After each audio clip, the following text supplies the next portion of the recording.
2. Dylan. Make no mistake, Dylan Daniels was the beast.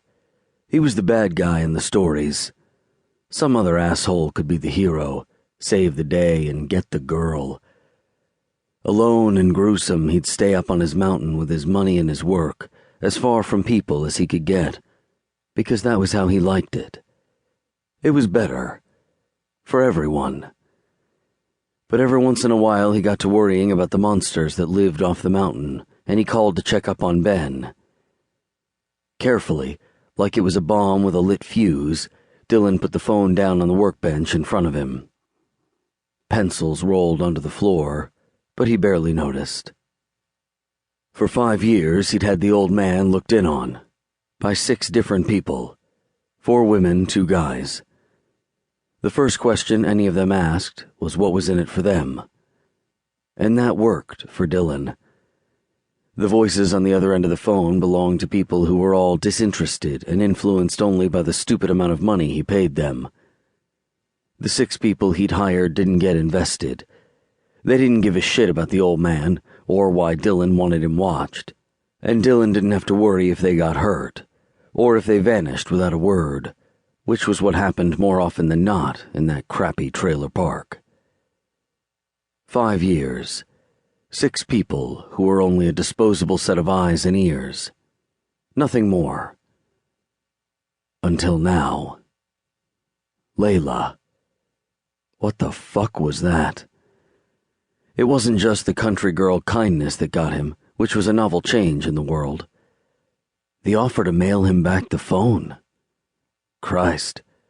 The trailer park wouldn't reward that sort of sweetness. He knew that for a fact. He'd been able to tell the moment she was about to hang up, and the moment she decided to be brave and keep talking. And the moment, the hitch in her breath, the sigh, the husky edge to that drawl-tinged voice. She'd been turned on. That small reveal of a colossal internal shift, from indifference to desire. When was the last time someone had shown him something so personal, so intimate? Maybe never. And he'd felt her excitement like a physical touch. Well, like he remembered a physical touch to be. It had been a while. In fact, it had been long enough that he'd actually forgotten what want was. But a 10-minute conversation with a stranger and he was hard as steel. His body primed. Ready. Craving more. Dylan had a 6th sense about inevitability, an awareness of things out in the dark he could not avoid, of events stacking up, paths being forged, the result of which would not be seen for years to come. Usually these inevitable things were bad. For him, anyway. Layla felt different. Fuck. Enough, he thought. She was a woman with a nice voice who got turned on thinking about phone sex. Move on.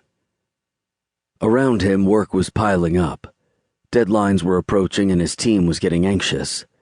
Not that any of them bothered him here in his home. But he could feel them, just down the road at the warehouse. He could smell their nerves, their growing doubt. Blake, his business partner, was threatening to actually show up one of these days to see what the holdup was. So he shook off the conversation and went back to work on the engine schematic spread out over the bench. They were working on an adapted planetary gearbox for a manual transmission. And it was a thing of beauty. Simply put, it consisted of one large gear, the sun surrounded by smaller gears, the planets. And around that, there was a large carrier keeping it all in place.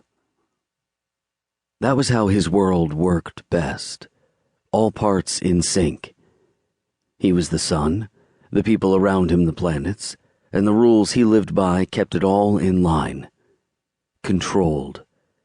If one piece was dirty or out of alignment, if the steel had the slightest imperfection, his world simply didn't work. There was no room for distractions, strange obsessions, sweet girls on the other end of the phone.